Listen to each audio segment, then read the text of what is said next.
স্থানীয় সময় মঙ্গলবার গাজা জুড়ে হামলা চালায় ইসরায়েলি সেনারা। এতে হতাহত হন অনেকে। এক বিবৃতিতে বিষয়টি নিশ্চিত করে গাজার স্বাস্থ্য মন্ত্রণালয়। একই দিন জাতিসংঘের ফিলিস্তিনি শরণার্থী বিষয়ক সংস্থা UNRWA এর পরিচালিত ৬টি স্কুলে ঢুকে জোরপূর্বক বন্ধ করে দেওয়ার পরিকল্পনা জানায় ইসরায়েলি সেনারা।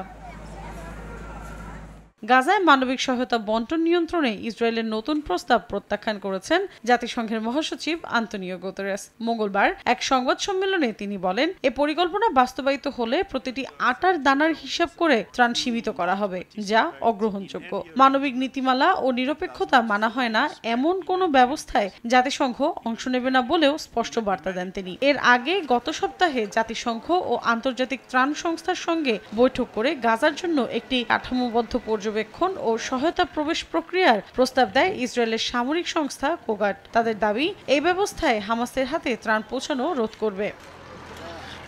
এদিকে গাজার মতো ইসরায়েলি হামলা অব্যাহত আছে লেবাননেও। মঙ্গলবার দেশটির উত্তর পূর্বাঞ্চলের বেকা উপত্যকায় হিজবুল্লাহর আকাশ প্রতিরক্ষা ব্যবস্থার গুদাম লক্ষ্য করে হামলা চালায় তেল আবিব। জবাবে ইসরায়েলের বালবেক অঞ্চলে বিমান হামলা চালায় সশস্ত্র গোষ্ঠীটি।